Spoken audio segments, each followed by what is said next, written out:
हाय बच्चों, कैसे हैं? ठीक हैं? तो चलिए आज मैथ का चैप्टर शुरू किया जाए। जैसा कि ऑनलाइन क्लास चल रहा है तो उसमें मैथ अभी पिछले वर्ष मैथ हम पढ़ाए आप लोगों को, तो इस वर्ष भी जो है अभी स्टार्ट किया जाए। तो प्रश्नावली 1.1 में पूर्णांक है। देखिए, कम समय लगने के लिए जो है इस तरह से नोट कर लेंगे तो ठीक रहेगा, और आप लोग वीडियो को रोक करके और इसको नोट कर सकते हैं तो ठीक है। तो चलिए देखा जाए, क्लास 7th का है। ठीक, जैसे कि पूर्णांक, देखिए ये है पूर्णांक, इंटीजर ना। तो अब करेंगे क्या कि अब इसमें हमें अध्ययन करना है कि पूर्ण अंक में क्या क्या आएगा। जैसे पूर्णांक संख्या क्या होता है? देखिए, पूर्णांक संख्या ऋणात्मक भी होती है और धनात्मक भी। पूर्णांक संख्या ऋणात्मक भी होती है और धनात्मक भी। तो पूर्णांक संख्या है -5, -4, 5 शुरू करते हैं, इधर लास्ट तक है, इधर -1 तक। सबसे बड़ी संख्या, देखिए ऋणात्मक जो पूर्णांक होती है उसमें सबसे बड़ी संख्या -1 होती है और सबसे छोटी संख्या अनंत होती है। तो और जो धनात्मक पूर्णांक होता है उसमें, जो धनात्मक पूर्णांक होता है वह सबसे छोटी संख्या 1 होती है और सबसे बड़ी संख्या अनंत होती है, जिसका कोई अंत नहीं है।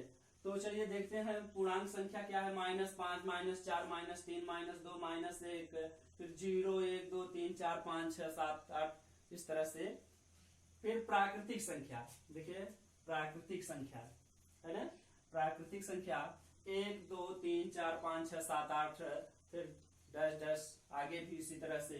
फिर धनात्मक संख्या पूर्णांक, धनात्मक पूर्णांक में धनात्मक रहेगा 1, 2, 3, 4, 5, 6, 7, 8, 9, 10, इस तरह से चलता जाएगा। फिर ऋणात्मक पूर्णांक, ये देखिए ऋणात्मक पूर्णांक, तो ऋणात्मक पूर्णांक में -1, -2, -3, -4, 5, 6, 7, इस तरह से माइनस जो है। तो यह जो है ऋणात्मक पूर्णांक हो गया।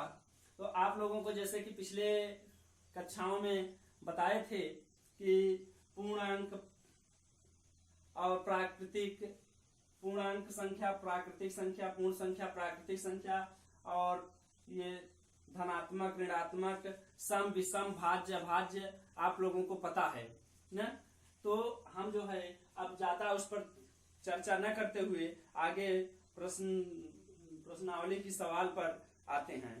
ठीक, तो प्रश्नावली की सवाल पर आते हैं बच्चों। तो चलिए थोड़ा सा किताब से प्रश्न को देख लिया जाए, और आप लोग भी किताब से देखेंगे कि प्रश्न क्या है। प्रश्न है रिक्त स्थानों की पूर्ति कीजिए। प्रश्नावली 1.1 की पहला प्रश्न है रिक्त स्थानों की पूर्ति कीजिए। पहला प्रश्न है रिक्त स्थानों की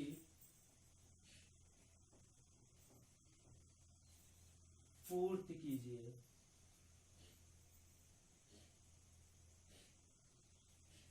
पूर्ति कीजिए।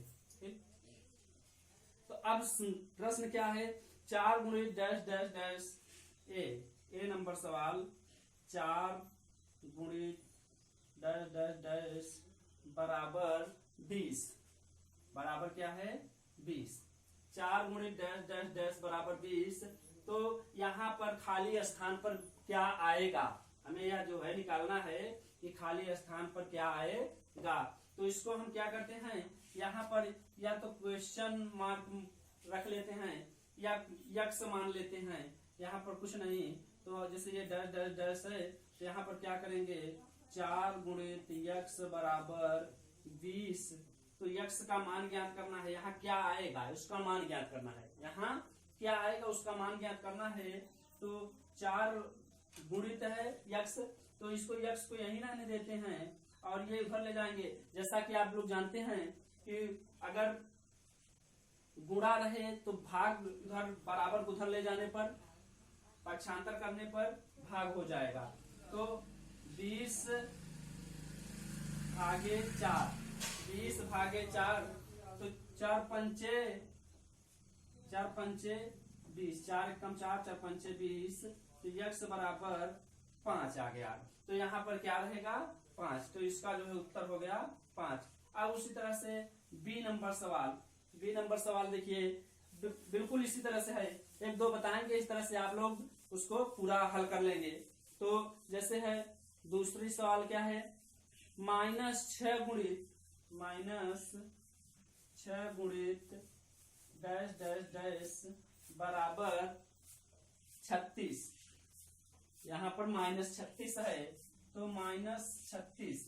अब यहाँ पर -6 गुणित डैश डैश डैश बराबर -36, तो यहाँ पर -36 आया है, तो इसका मतलब अगर यहाँ माइनस है, यहाँ भी अगर वो पूर्णांक जो है ऋणात्मक होती तो यहाँ माइनस नहीं आता। इससे हमें जो है करना है कि यहाँ पर माइनस है, अगर यह भी पूर्णांक माइनस पूर्णांक होता, ऋणात्मक पूर्णांक होता, तो यहाँ पर ऋणात्मक पूर्णांक न आता।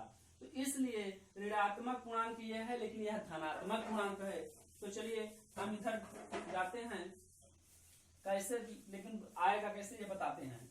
तो यहाँ पर x मान लेते हैं, -6 गुणित x बराबर -36। ठीक, तो x का मान ज्ञात करना है, तो x इधर रहने देते हैं, -36 भागे -6, माइनस से माइनस कैंसिल हो गया। अब बचा 6 × 6 = 36, तो x बराबर क्या आ गया 6, x बराबर 6। ठीक, तो अब यहाँ पर इसका मान रखने पर, जैसे इसमें नहीं बताया, इसको देख लीजिए, -6 गुणित और ये +6 है 6, तो माइनस और प्लस का गुणा माइनस होता है, माइनस और प्लस का गुणा माइनस होता है। कैसे, थोड़ा सा एक जो है फार्मूला है बच्चों, जान लीजिए। पिछले कक्षाओं में आप लोगों को बताया था, लेकिन पुनः एक बार जान लीजिए। देखिए अगर समान चिन्ह रहे तो उसका जो है मान क्या होगा, जैसे प्लस गुणित प्लस, प्लस गुणित प्लस रहे, प्लस का गुणा प्लस में करेंगे तो बराबर क्या आ जाएगा प्लस। समान चिन्ह है तो उसका धनात्मक, अगर समान चिन्हों का गुणा करने पर जो है उसका परिणाम उत्तर क्या आएगा, गुणनफल प्लस में आएगा, धनात्मक आएगा। और जैसे ये माइनस है, माइनस गुणित माइनस बराबर, या भी माइनस और माइनस का गुणा करने पर भी प्लस आता है। समान चिन्ह है, समान चिन्हों का गुणा करने पर धनात्मक चिन्ह आता है। अब यहाँ पर प्लस, अब असमान चिन्हों का गुणा करने पर, क्या आएगा, असमान चिन्हों का गुणा करने पर ऋणात्मक आता है चिन्ह। तो यहाँ पर प्लस और माइनस का गुणा करेंगे तो बराबर क्या आ जाएगा माइनस, और यहाँ माइनस गुणित प्लस रहेगा तो गुणा करने पर इसका जो है गुणनफल आएगा माइनस। समान चिन्ह अगर हो तो उसका गुणनफल धनात्मक आता है, अगर असमान चिन्ह रहे तो उसका गुणनफल ऋणात्मक आता है। तो उस तरह से जैसे देखें यहाँ -6 और 6 +6 का गुणा करने पर क्या आया, माइनस और प्लस का गुणा करने पर माइनस आया, और 6 × 36 आया। तो इससे जो है आप लोगों को समझ में आया होगा बच्चों। और जो भी अगर न समझ में आए, जो भी पूछना रहे, कंफ्यूज में रहे, तो आप लोग जो है नीचे कमेंट बॉक्स में आप लिख करके जो है अपनी बातों को रख सकते हैं, तो उसका समाधान किया जाएगा। तो जैसा कि मुझे विश्वास है कि आप लोगों को समझ में आया होगा। और अब अगले वीडियो में इसके आगे सवाल, ये क्वेश्चन नंबर 1 का था रिक्त स्थानों की पूर्ति, अब उसके आगे क्वेश्चन नंबर 2 आएगा। तो इस तरह से वीडियो पार्ट 1, पार्ट 2, पार्ट 3 करके बनाया जाएगा। धन्यवाद बच्चों।